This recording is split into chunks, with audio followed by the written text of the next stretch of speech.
Bonjour, je m'appelle Brand Charlie. Donc, je fais cette présentation dans le cadre du mémoire pour le DU Vertige Rééducation Vestibulaire 2025-2026, encadré par professeur Dijon. Donc ma présentation va porter sur la rééducation vestibulaire dans la rééducation du Pusher syndrome. Alors qu'est-ce que c'est le Pusher syndrome, ou autrement dit la latéralpulsion? Donc ça a été la première fois décrit par Patricia Davis en 1985. C'est la tendance d'un individu atteint d'une hémiparésie à utiliser son côté sain pour se pousser vers le côté atteint. Déficit proprioceptif, visuel et moteur de la perception de la verticale due à une atteinte en gros du cerveau et du cervelet, du système nerveux central, et du déséquilibre proprioceptif du côté atteint vers le côté sain. Donc en général, il s'agit de manière générale d'une sensation de verticalité déviée de 20 degrés du côté non atteint. Donc yeux ouverts, yeux fermés. On voit la différence. Donc yeux ouverts, ils ont presque une normale, mais légèrement déviés quand même. Et les yeux fermés, un petit peu plus, beaucoup plus sur le côté atteint pour le coup, d'environ 20 degrés.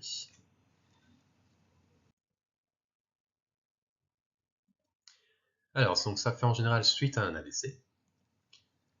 Il est systématiquement associé à une négligence spatiale modérée, voire sévère, comme vous pouvez voir la présentation, la recherche faite sur le côté ici, l'interruption ou Pusher syndrome au CHU de Grenoble, qui montre vraiment qu'il y a toujours une négligence spatiale qui est avec. Il peut y avoir une négligence spatiale sans interruption, mais il n'y a pas de latéralpulsion sans négligence spatiale. Donc la conclusion de cette étude. Donc on suppose que c'est une atteinte des zones corticales responsables de l'intégration sensorielle-motrice et posturale. La récupération en général se fait spontanément au bout de 6 mois. Alors, la critère diagnostique spécifiquement au Pusher syndrome, il y en a deux. Donc le Burke Lateropulsion Scale, donc c'est l'estimation de la résistance involontaire au redressement passif de la position assise ou au retournement passif décubitus dorsal vers le décubitus ventral, donc simplement se rouler sur le côté, et l'assistance nécessaire au transfert et à la marche. En général, ils font une 9 sur 10 et ils mettent un diagnostic de Pusher s'il est supérieur à 2. Et le deuxième, c'est le SCP, le Scale for Contraversing Pushing. Donc asymétrie de la il mesure l'asymétrie de la posture spontanée. Donc à chaque fois, ils vont donner à chacun de ces critères une note de 0 à 1, pour donner au total une note sur 6. Donc le premier critère, c'est effectivement la symétrie de la posture spontanée. L'utilisation du membre non parétique pour se stabiliser en position assise. Debout d'ailleurs aussi, à chaque fois. Et résistance à la correction passive de la posture en position assise et debout, comme dit. Donc note globale sur 6. Et donc pour ce qui est de à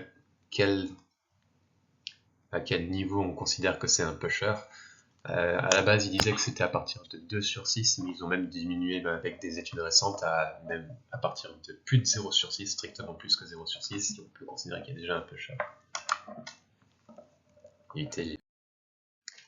Donc le premier truc que j'ai trouvé sur le sujet, c'est sur la fixation et la poursuite musculaire dans la rééducation du coup des post-AVC chez des patients présentant un Pusher syndrome. Voici l'étude faite en 2025, donc relativement récente, très récente même. Alors c'est une essai clinique randomisée sur 36 patients. Donc ils ont été choisis 8 semaines post-accident vasculaire, diagnostiqués avec un Pusher. Ils sont âgés de 35 à 72 ans, les 36 qui ont été choisis. Ils ont eu 2 jours de séance par semaine, 2 fois dans la journée. Donc 4 séances dans la semaine. Donc il y a eu 2 groupes, ils ont été du coup répartis dans 2 groupes. Le groupe A, donc rééducation vestibulaire, le groupe B, c'est rééducation contrôle avec rééducation conventionnelle. Les critères diagnostiques utilisés dans cette étude sont le Scale for Contraversive Pushing, donc celui qu'on a présenté, le deuxième, celui sur 6, et le PASS. Donc le PASS, je ne l'ai pas présenté, donc c'est pas spécifiquement pour la latéralpulsion, c'est en gros un peu plus global, c'est pour mesurer la posture et le maintien de la posture suite à un AVC et aussi pour tous les transferts. Score sur 36. Donc ça va prendre en compte effectivement un petit peu en partie le fait qu'il y a un Pusher syndrome ou pas, ne sera pas spécifique à lui.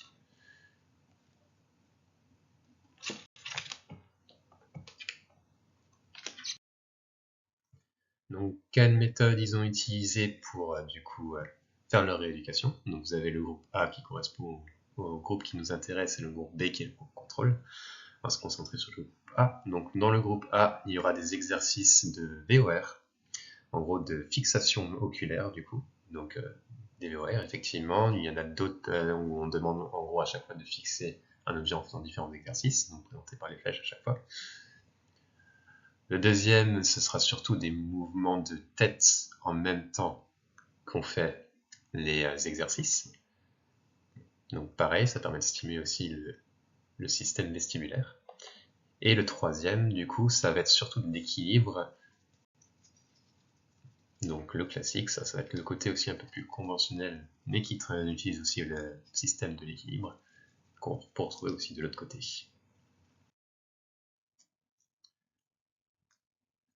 Alors, les résultats.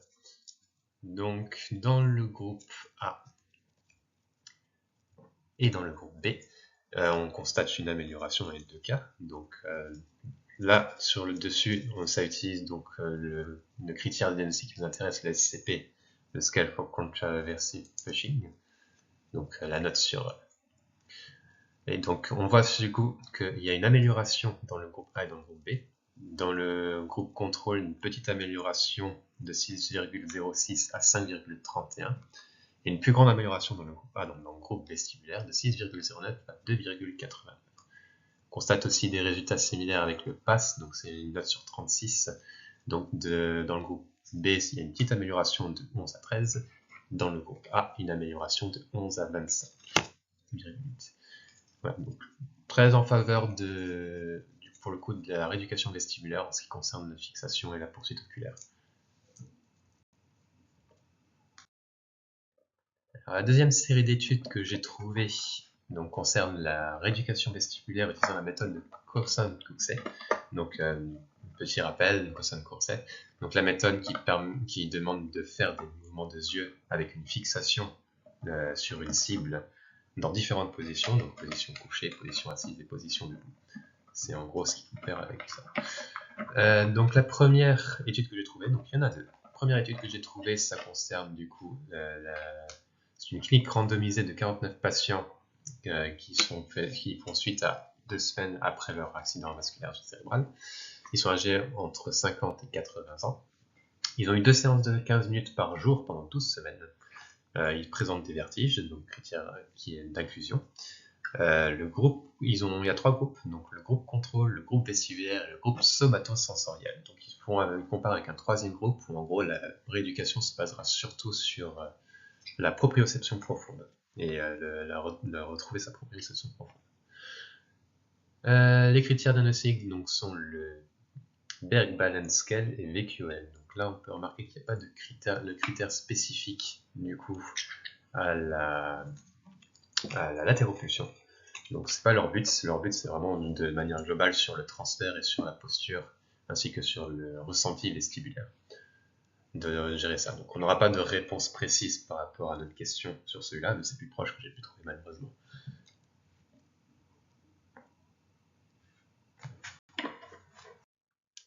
Et donc la deuxième étude que j'ai trouvée, c'est toujours du coup sur Courson-Cookset. Donc elle a été faite en 2024. C'est aussi un essai clinique randomisé de 52 patients qui sont faits 14 jours après leur accident vasculaire cérébral. Ils sont âgés entre 45 ans et 80 ans.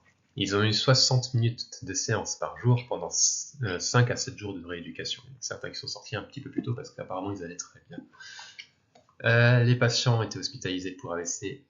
C'est des patients qui ont été hospitalisés pour AVC, qui sont capables de marcher et qui ont une spasticité maximale de 2 sur l'échelle d'Ashworth. Il y a un groupe contrôle présent.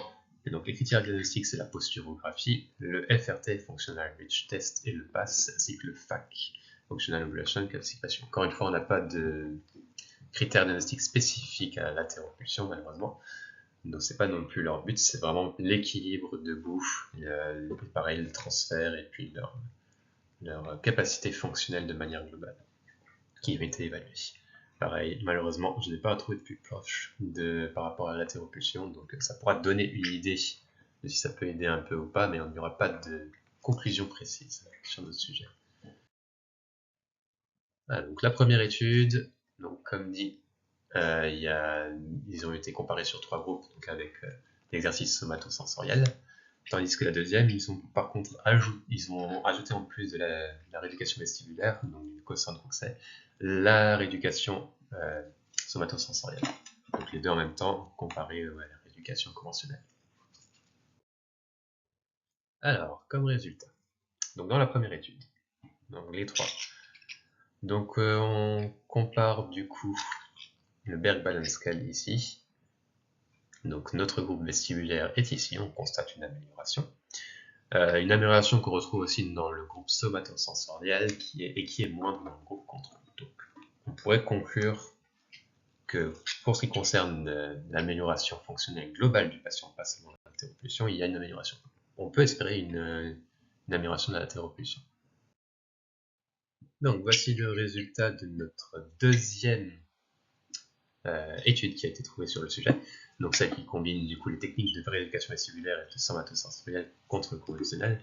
Donc on va voir dans le premier tableau déjà pour commencer c'est les résultats de la posturographie où on constate du coup que avant le traitement et après traitement dans les deux groupes il y a une amélioration et vous pouvez utiliser le P-alpha qui est tout à droite pour voir la différence. Donc par exemple dans le Dynamics Total Score, donc on voit qu'il y a une amélioration dans les deux cas. Le P-alpha passe de 0,052 à 0,010, donc ça veut dire que l'écart qu'il y avait entre les deux groupes au départ s'est rétréci. Donc une légèrement meilleure amélioration du groupe expérimental. Donc ça c'est le côté dynamique. Et pour la posturographie statique, donc pareil, une amélioration dans les deux. Et même constat, le P-alpha diminue, donc l'écart qu'il y avait entre les deux de base a diminué. Ce qui fait que donc le groupe expérimental vestibulaire plus somatosensoriel a un légèrement meilleur résultat que celui du groupe contrôle. Deuxième tableau, donc c'est celui qui utilise le FRT, donc qui évalue la capacité de quelqu'un à se pencher pour attraper quelque chose. Donc vous avez la première ligne pour la FRT assise et la deuxième ligne pour la FRT. Non, la première ligne pour la FRT debout et la deuxième ligne pour la FRT assise. Donc dans la première ligne, l'expérimental donc encadré en rouge, le groupe contrôle qui est un peu plus à droite. Et on voit que dans les deux cas, il y a une bonne amélioration. Mais par contre, l'amélioration était très similaire. Pour le coup, on passe de 0,55 au P-alpha à 0,046. Donc assez peu de différence entre les deux. C'est surtout sur le assis qu'on va avoir une petite différence. Donc avec l'expérimental qui passe de 21,77 à 26,68, le groupe contrôle qui passe de 23,47 à 24,39, donc une bien meilleure amélioration pour le côté expérimental. Et le troisième tableau critère de comparaison qu'ils ont trouvé, donc la FAC et le PASS. Donc pareil, une amélioration pour le coup des deux côtés, évidemment, avec une bien meilleure amélioration pour le coup au niveau de la passe en ce qui concerne le groupe expérimental. Il passe de 23 à 31, tandis que le groupe contrôle passe de 25 à 28. Et pour ce qui est de la fac, c'est une amélioration assez similaire pour le coup, les différences sont assez... Les notes ne vont pas très haut au niveau de la fac pour le coup. Donc on passe de 3 à 5 dans le groupe expérimental, de 3 à 4 dans le groupe contrôle. Donc une meilleure amélioration du groupe expérimental. Donc troisième partie de notre étude, on va se concentrer un peu plus du coup sur l'utilisation d'un fauteuil rotatique. Il n'y a qu'une seule étude que j'ai trouvée sur le sujet. C'est une étude plutôt pilote, donc elle est assez courte pour le coup, faite en 2025. Le but c'est surtout d'essayer leur but à eux c'était surtout d'essayer de trouver un protocole qui soit intéressant pour faire cette étude sur ce sujet-là. Donc ils ont fait un essai clinique randomisé sur 52 patients 2 semaines après leur accident vasculaire cérébral. Donc ils ont eu 5 séances par semaine pendant 6 semaines. Donc il s'agit du coup d'avoir le fauteuil rotatoire en plus de la thérapie conventionnelle et on comparait avec du coup un groupe qui n'a que la thérapie conventionnelle. Alors, les résultats. Donc ils ont utilisé le critère diagnostic de la PASS et un critère diagnostic, le M1 et le M2. Alors je vais vous expliquer ce que c'est. Le M1, en gros, c'était la distance mesurée en centimètres entre le processus mastoïdien et l'acromion. et tandis que M2 c'est la différence mesurée par l'épine iliaque postérieure jusqu'à la croupe. Voilà. Donc ils utilisaient ces deux critères diagnostiques, c'est ça qu'ils ont voulu utiliser. Alors ils critiquent eux-mêmes en disant que ça donne assez de différence et qu'il aurait mieux valu pour le coup, pour mesurer la latéropulsion, utiliser le SCP ou le Burke pour le coup.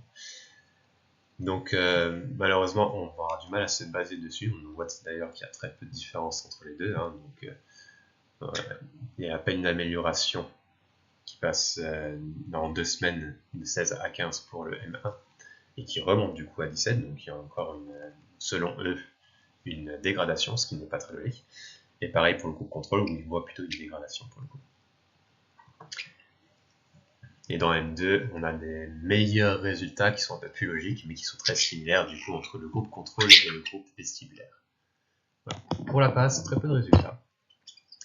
On voit qu'il y a une amélioration dans les deux cas, une prime abord meilleure pour le contrôle au début, et qui se rejoint par la suite petit à petit, voire même qui dépasse un tout petit peu par l'intervention. Donc pour le coup, ça y a pas l'air, c'est pas trop en faveur du fauteuil rotatif, le fauteuil rotatif ne semble pas ajouter grand chose. Voilà. Donc ça, c'est les 3 parties d'études, donc les 4 études que j'ai trouvées sur le sujet. J'ai trouvé aucune étude pour le coup pour l'optocinétisme dans la rééducation de l'AVC. Donc je rappelle, comme on a dit, il y a une forte dépendance visuelle chez les patients sous Clonopinchon due à leur négligence spatiale.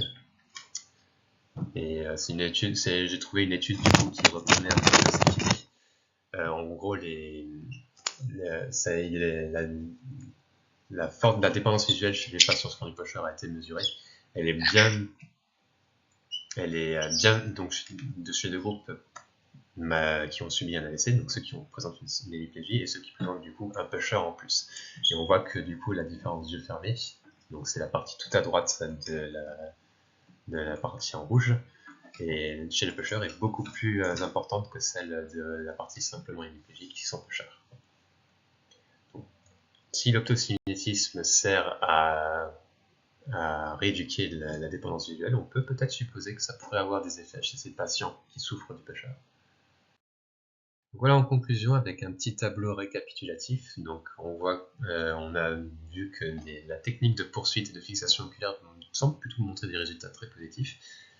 Que pour la Cosan-Coxey et le fauteuil rotatif, malheureusement les critères diagnostiques utilisés n'étaient pas ceux spécifiques à la théropulsion.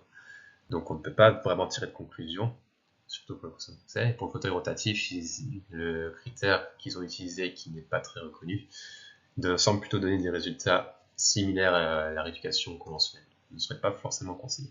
À voir sur d'autres études. Donc le problème, bien sûr, c'est qu'il y a très peu d'études sur le sujet et sur de petits échantillons à chaque fois, ce qui nous limite pas mal dans cette conclusion. Il faut faire du coup attention au choix du test choisi pour mesurer un pusher syndrome. Est-ce qu'on veut plutôt un test fonctionnel, ce qui est intéressant pour la rééducation globale, pour le suivi global. Et si on veut vraiment spécifiquement du coup mesurer la latéropulsion, il va falloir plus utiliser des tests précis comme le Scale for Contralateral Pushing, le SCP, ou alors le Burke Scale, comme présenté au début. Donc c'est tout pour cette présentation, j'espère que ça vous a intéressé et je vous souhaite une bonne journée.